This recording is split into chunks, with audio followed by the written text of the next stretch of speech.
ചിത്ര, എന്റെ അനിയനെ പറ്റി വേണ്ടാത്തൊന്നും പറയരുത്. അവൻ നിന്റെ കൂടി അനിയനാ. Mind it.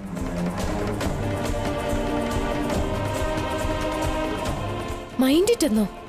ഞാൻ പറയുന്നത് ഇപ്പൊ നിങ്ങൾക്ക് മനസ്സിലാവില്ല. ഇന്നല്ലെങ്കിൽ നാളെ നിങ്ങളുടെ അനിയൻ വേണ്ടാത്ത എന്തെങ്കിലും ചെയ്തിട്ട് ഇങ്ങോട്ട് വരുമല്ലോ. അപ്പൊ നിങ്ങൾക്ക് മനസ്സിലാവും ഈ ചിത്ര പറയുന്ന കാര്യം ശരിയോ തെറ്റോ എന്ന്.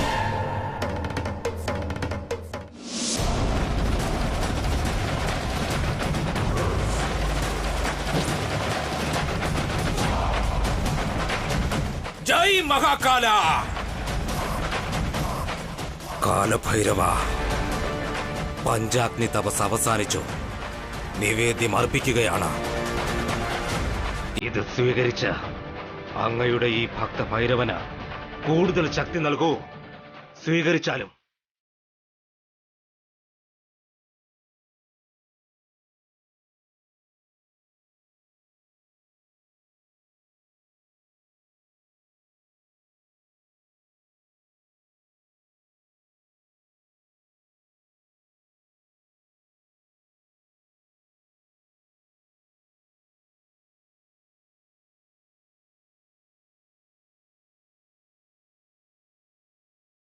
മഹാകാല, ഇത് അങ്ങേക്ക് സമർപ്പിക്കുന്നു. ജയ് മഹാകാല!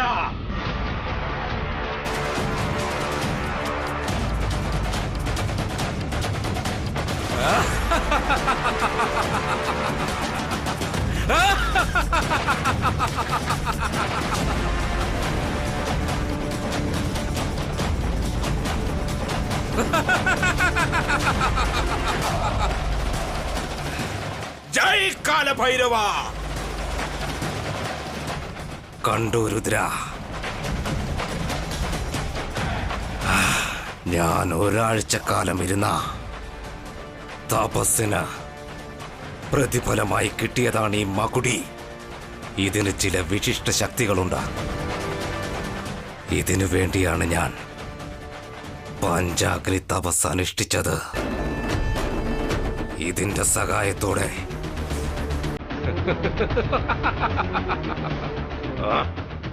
ആ നാഗകന്യക എവിടെയായാലും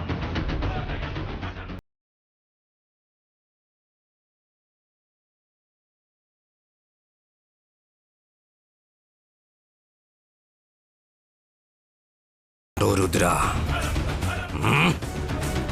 നമുക്കുടനെ ആ നാഗകന്യക എവിടെയാണെന്ന് നോക്കാം. ജയ് മഹാകാല!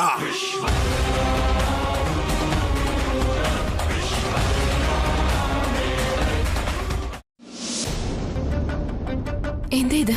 എന്തൊക്കെയാണ് ഈ കാണുന്നത്? ഇവരിവിടെ എന്നെ ഇങ്ങനെ ഇരുത്തിയിട്ട് എന്ത് കർമ്മമാണ് ചെയ്യുന്നത്? എനിക്കൊന്നും മനസ്സിലാവുന്നില്ലല്ലോ. അനന്യ, ഒരു രീതിയിൽ ഇത്രയും വർഷത്തെ ആഗ്രഹമാണ് പൂർത്തിയാവുന്നത്. കുറച്ച് സമയത്തിനുള്ളിൽ ഞാനൊരു അമ്മയാവുകയാ. ഇനി അധികം വൈകാതെ ശാസ്ത്രപ്രകാരം നീ ഞങ്ങളുടെ മകളായി തീരും.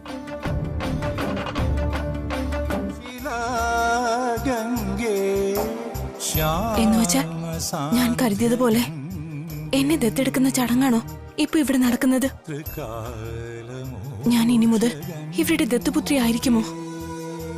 എന്റെ ലക്ഷ്യവും പ്രതികാരവും എല്ലാം വെറും ഒരു സ്വപ്നമായി മാറുമോ? എന്റെ മാതാപിതാക്കളെ കൊന്നവരെ കൊന്ന് നാഗമാണിക്യം വീണ്ടെടുത്ത് എന്റെ അമ്മയ്ക്ക് വീണ്ടും ഞാൻ എങ്ങനെ ജീവൻ നൽകും? ഞാൻ ഇനി എന്താ ചെയ്യുക? ഇവിടുന്ന് ഇപ്പൊ പോകാനും പറ്റില്ല. ഇനി പോയില്ലെന്നുണ്ടെങ്കിൽ എന്നേക്കുമായി ഞാൻ ഇവരുടെ മകളായി ജീവിക്കേണ്ടി വരും. ഇനിയിപ്പോ എന്ത് ചെയ്യും? അതായത് ശാസ്ത്രവിധി പ്രകാരം സാധാരണ ആൺകുട്ടിയെയാണ് ദത്തെടുക്കാറുള്ളത്. നമ്മുടെ വംശം നിലനിർത്താൻ അവകാശിയായിട്ടൊരാൾ വരാൻ വേണ്ടിയാണ് ദത്തെടുക്കുന്നത്. പക്ഷേ നിങ്ങളുടെ തീരുമാനം കുറച്ച് വ്യത്യസ്തമാണ്. ഒരു പെൺകുട്ടിയാണ് നിങ്ങൾ ദത്തെടുക്കുന്നത്, അതും ഇത്ര പ്രായമുള്ള കുട്ടി. ഇവൾക്ക് അച്ഛനോ അമ്മയോ ബന്ധുക്കളോ ആരുമില്ലെന്ന് പറയുന്നു.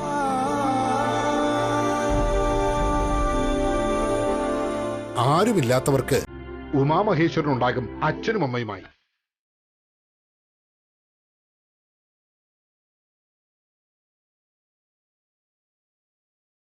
ഈശ്വര, അങ്ങയുടെ മുന്നിൽ വെച്ച് എന്തൊക്കെയാണ് ഇവിടെ സംഭവിക്കുന്നത്?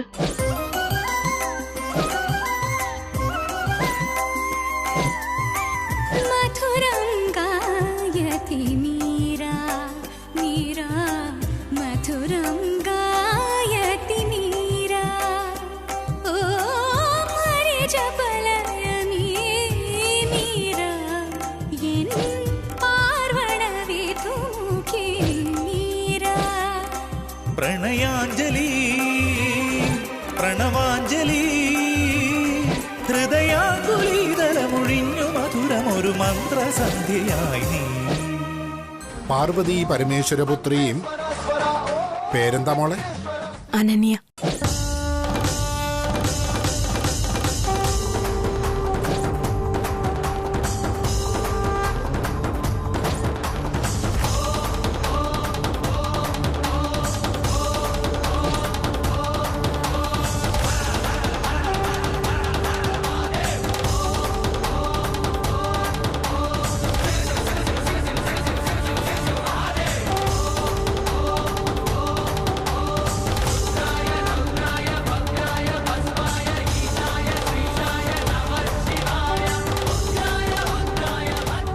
പെൺകുട്ടിയെ കുങ്കുമം അണിയിച്ച് പൂമാല ചാർത്തു. മധുരം ഗായതി മീരാ.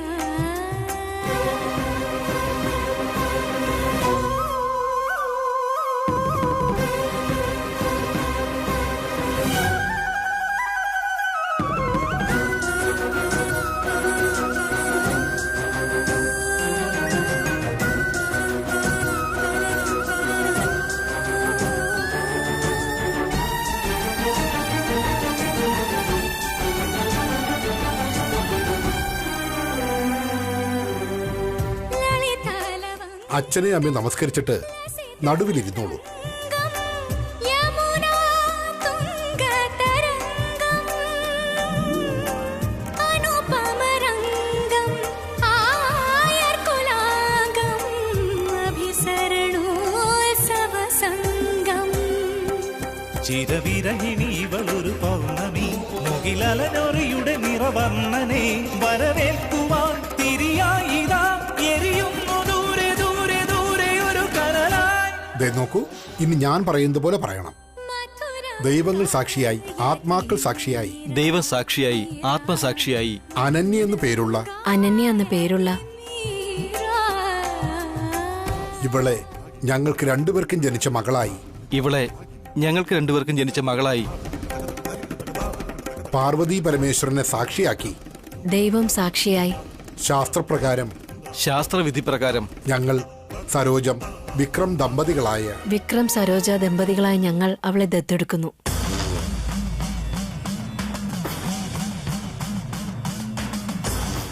ഇനി മുതൽ ഇവൾ ഞങ്ങളുടെ മകളാ. ഈ നിമിഷം മുതൽ അനന്യ സരോജയുടെയും വിക്രമിന്റെയും മകളായി ഈ സമൂഹത്തിൽ അറിയപ്പെടും.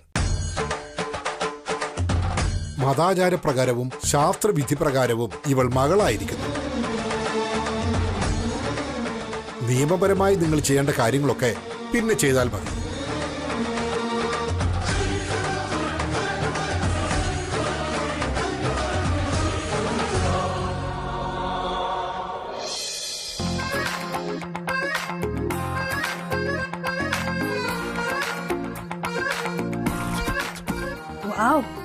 എന്ത് ബോഡിയാടാ അർജുൻ നിനക്ക്?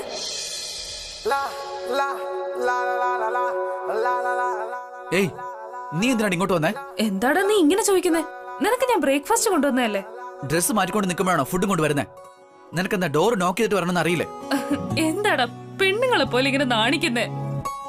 നീ ഡ്രസ്സ് മാറുന്ന കണ്ടിട്ട് പെണ്ണായി എനിക്ക് നാണം തോന്നുന്നില്ലല്ലോ. നീ പെണ്ണല്ലടി, ചെറുക്കനാ.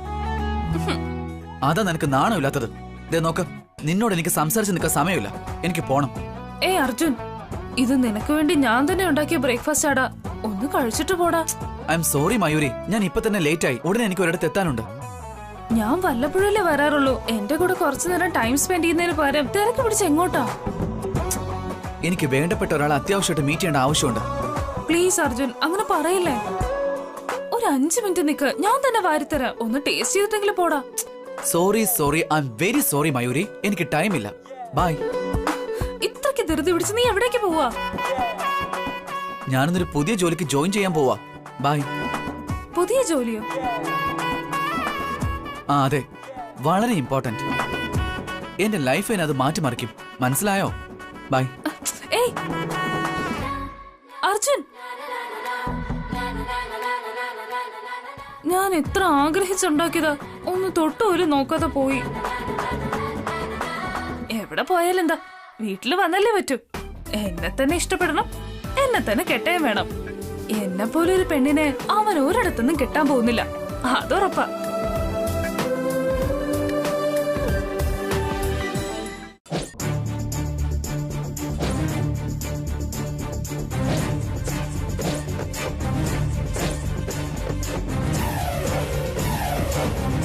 ചേട്ടാ, അവൾ ഇവിടെയല്ലേ ഉള്ളത്? വാ, നമുക്ക് പോയി അവളെ പിടിച്ചോണ്ട് വരാം. ചേട്ടാ, അവൾ ഇവിടെ ഇല്ല.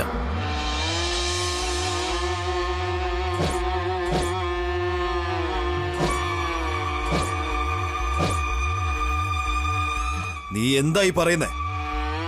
അവൾ ഇവിടെ ഉണ്ടെന്നുള്ള കാര്യം നീയല്ലേ എന്നെ ഫോൺ വിളിച്ച് പറഞ്ഞത്? അതെ ചേട്ടാ, അയാൾ പറഞ്ഞതാ. ചേട്ടാ, അയാൾ നമ്മളെല്ലാം പറഞ്ഞു പറ്റിച്ചിട്ട് 5000 വാങ്ങിച്ചോണ്ട് പോയി.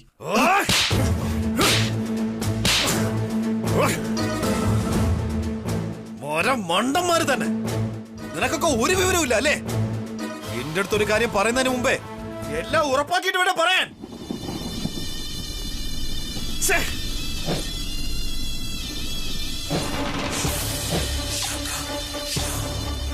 സോറി ചേട്ടാ, അയാളുടെ വാക്ക് കേട്ട് ഞങ്ങൾക്ക് പറ്റിപ്പോയതാ. നിന്റെയൊക്കെ വാക്ക് കേട്ടാണ് ഞാൻ ഇത്രയും ദൂരം വന്നത്. അതുമാത്രമല്ല, സ്വാമിയെ കൂട്ടിക്കൊണ്ടുവന്നു. അവള് കിട്ടിയെന്നോർത്ത് ഒരുപാട് സന്തോഷിച്ചതാ. എന്നാൽ പക്ഷെ ഒരു കാര്യം ഉറപ്പായിട്ടാ, അവൾ എന്തായാലും 2 കിലോമീറ്റർ ചുറ്റളവിൽ തന്നെ ഉണ്ടാവും. അത് നിങ്ങൾക്ക് എങ്ങനെ പറയാൻ കഴിയും? അത് ഞങ്ങൾ ചോദിച്ചതിൽ ചിലര് അങ്ങനെ ഒരു പെൺകുട്ടി ഇവിടെ കണ്ടതായിട്ട് ഞങ്ങളോട് പറഞ്ഞു. പക്ഷെ ഏത് വീട്ടിലാണ് ഉള്ളതെന്ന് ഞങ്ങളോട് പറഞ്ഞിട്ടില്ല. നീയൊക്കെ പറയുന്ന സത്യമല്ലേ? അതെ ചേട്ടാ.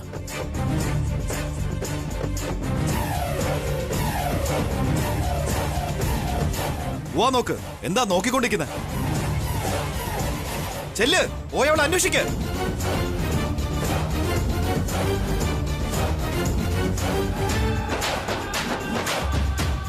കണ്ടോ സ്വാമി, അവൾ ഇവിടെ എവിടെ ഉണ്ടായിട്ട് പോലും നമ്മുടെ കയ്യിൽ നിന്ന് രക്ഷപ്പെട്ടു പോയി. അവളെ എങ്ങനെയാ കണ്ടുപിടിക്കുന്നത്? അവളെ എവിടെയെന്ന് പറഞ്ഞ് അന്വേഷിക്കോ? രുദ്ര, നീ ഭയപ്പെടാതെ. പാമ്പുകളെ പിടികൂടുവാൻ മനുഷ്യർക്ക് ബുദ്ധിമുട്ടായിരിക്കും, പക്ഷേ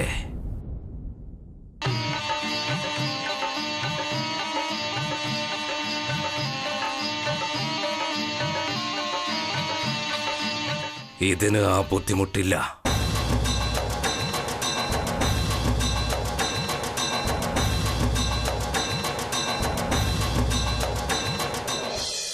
അനന്യ, ഇവരെ അച്ഛ അമ്മ എന്ന് വിളിച്ചോളൂ.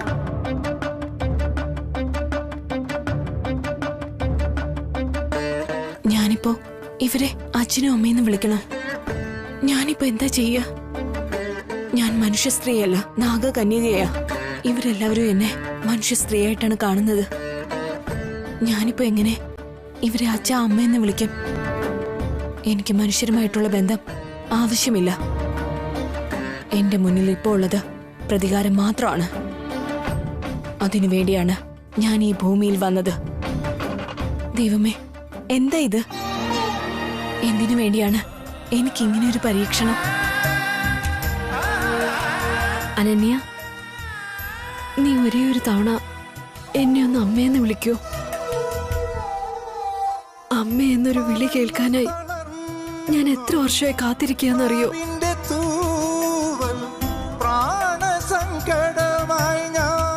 ഒരേ ഒരു തവണ നീ വായ തുറന്ന് അമ്മയെന്ന് വിളിക്കുകയാണെങ്കിൽ ഞാനൊരു പെണ്ണായി ജനിച്ചതിൽ എന്തെങ്കിലും ഒരു അർത്ഥം ഉണ്ടാകും. ഒരേ ഒരു തവണ നീ എന്നെ അമ്മയെന്ന് വിളിക്കൂ. അനന്യ, ഒരു പ്രാവശ്യം സരോജ അമ്മയെന്നൊന്ന് വിളിക്കേ. എന്നെ നീ അച്ഛാന്ന് വിളിക്കേ.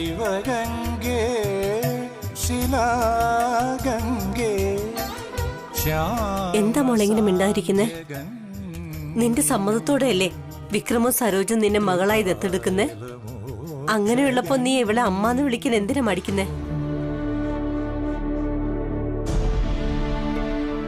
ആ അതെ അതെ, നിന്നെ ദത്തെടുക്കുന്നതിന് വേണ്ടിയല്ലേ മോളെ ഈ പൂജ നടത്തുന്നേ? ജ്യേഷ്ഠത്തേക്ക് നിന്നെ ദത്തെടുക്കുന്നത് ഇഷ്ടമല്ലെങ്കിലും വിക്രത്തിനും സരോജത്തിനും വേണ്ടിയാ സമ്മതിച്ചേ. അങ്ങനെയുള്ളപ്പോ നീ എന്താ ഇവിടെ ഒരുമാതിരി ഇഷ്ടമില്ലാത്ത പോലെ ഇരിക്കുന്നേ?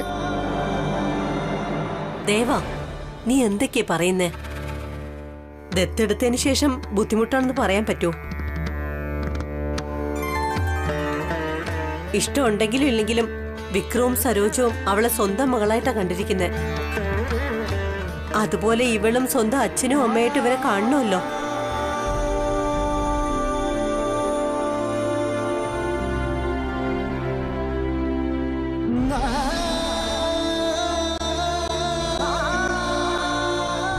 കണ്ടില്ലേ അവളുടെ അഹങ്കാരം? അമ്മേ, ഇത് അഹങ്കാരമല്ല, അനന്യ മോശക്കാരിയല്ല. നിർബന്ധിച്ച് ഒരു കാര്യവും നമുക്ക് ചെയ്യിക്കാനാകില്ല. മനസ്സിൽ നിന്നുണ്ടാകുന്ന ബന്ധങ്ങൾക്ക് മാത്രമേ ശാശ്വതമായി നിലനിൽപ്പുള്ളൂ. അമ്മേ, സരോജ പറയുന്നത് ശരിയാ.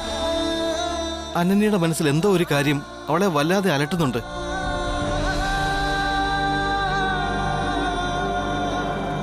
അവള് ഞങ്ങളെ അച്ഛാന്നും അമ്മയെന്നും വിളിക്കുന്നില്ലെങ്കിൽ അതിനർത്ഥം ഞങ്ങളോട് അവൾക്ക് ഒട്ടും സ്നേഹമില്ല എന്നല്ല. അനന്യ ഈ വീട്ടിലെ മകളാ, ഞങ്ങളുടെ പ്രിയപ്പെട്ട മകള്. അവൾക്ക് അമ്മയുടെ അച്ഛന്റെ സ്നേഹം ഞങ്ങൾ കൊടുക്കും. ഇന്ന് വിളിച്ചില്ലെങ്കിൽ ഒരു ദിവസം ഉറപ്പായി ഇവള് ഞങ്ങളെ അച്ഛാന്നും അമ്മയെന്നും വിളിക്കുമെന്ന് ഞങ്ങൾക്ക് വിശ്വാസമുണ്ട്.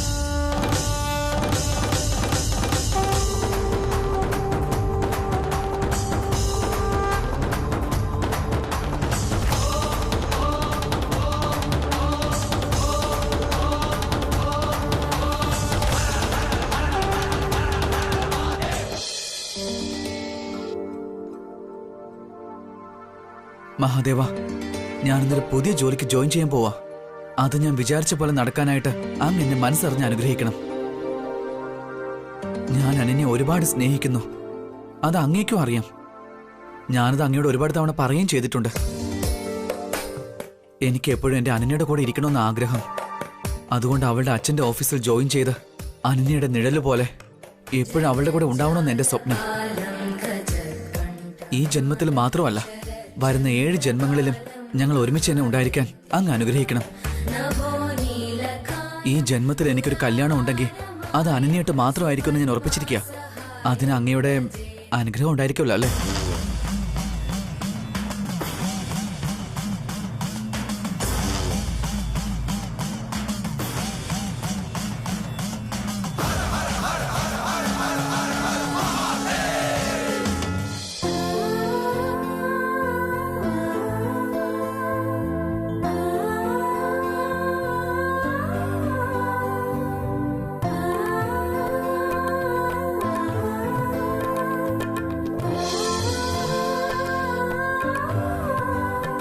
രണ്ടുപേരും ഫോട്ടോയില് കാണാൻ എന്ത് ഭംഗിയാ, നല്ല ജോഡിയായിരിക്കുന്നു. മയൂരി വീട്ടിലുണ്ടെങ്കിൽ വീട്ടിൽ എന്തൊരു ബഹളവാ. അവളുടെ സംസാരം കൊച്ചു കുട്ടികളെ പോലെയാ.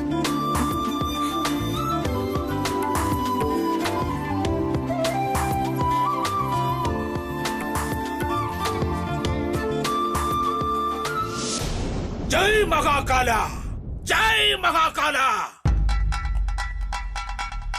ഹേയ് നാഗകന്യകെ, എന്റെ ദിവ്യദൃഷ്ടിയിൽ നിന്ന് മറഞ്ഞ എവിടെ ഒളിച്ചിരിക്കുകയാണ് നീ? നീ ഏത് പാതാളത്തിൽ ഒളിച്ചിരുന്നാലും എന്റെ ഈ മകുടിയുടെ ശബ്ദം കേട്ട് നീ എന്റെ അരികിലേക്ക് എത്തും. എത്തിയേ തീരൂ. നിന്നെ ഇനി ഏത് ശക്തി സംരക്ഷിക്കുമെന്ന ഞാനൊന്ന് കാണട്ടെ. ഈ തവണ നീ ജയിക്കുമോ അതോ ഞാൻ ജയിക്കുമോ എന്ന് നമുക്ക് നോക്കാം. ജയ് മഹാകാല.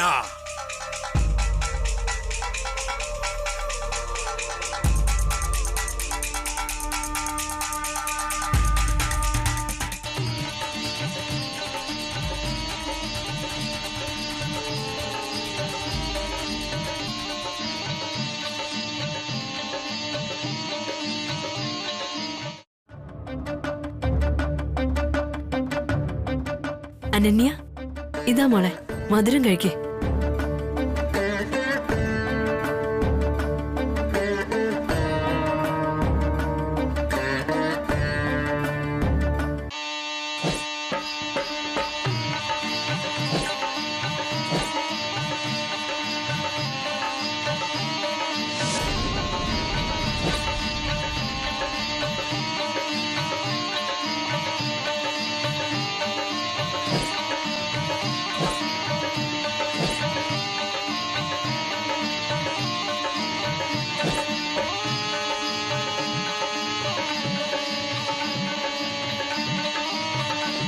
നിനക്ക് എന്തു പറ്റി അനന്യ?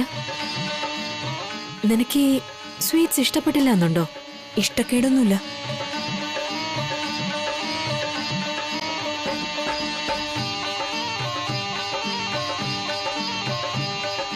എന്താ മോളെ, നീ ടയർഡായോ? വേറെ ബുദ്ധിമുട്ടൊന്നുമില്ലല്ലോ? ദാ നോക്ക്, ഈ പൂജയും കാര്യങ്ങളൊക്കെ ചെയ്യുമ്പോൾ ഇങ്ങനെയൊക്കെ ഉണ്ടാവും. മോള് പോയി എന്തെങ്കിലും കഴിച്ചിട്ട് റെസ്റ്റ് എടുക്ക്.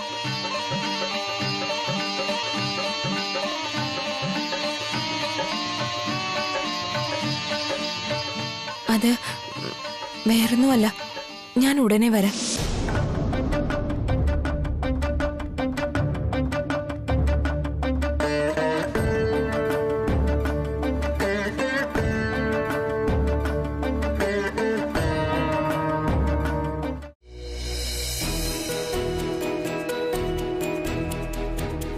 ഇന്ന് ഞാൻ പോകുന്ന കാര്യം നടക്കുകയാണെന്നുണ്ടെങ്കിൽ എന്റെ അനന്യയുടെ കൂടെ ഒരു ദിവസമല്ല, ദിവസവും കൂടെ തന്നെ ഉണ്ടാവും. അനന്യയുടെ ചിരിക്കുന്ന മുഖം കണ്ടുകൊണ്ട് ഞാൻ എന്നെ തന്നെ മറന്നു പോവും. എന്റെ അനന്യ, എനിക്ക് ജോലി തരണമെന്ന് താൻ തന്നെ തന്റെ അച്ഛനോടൊന്ന് പറയണം. താൻ അങ്ങനെ ചെയ്യുമെന്ന് ഞാൻ വിചാരിക്കുക. പ്ലീസ് അനന്യ.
രുദ്ര, അങ്ങോട്ട് നോക്ക്.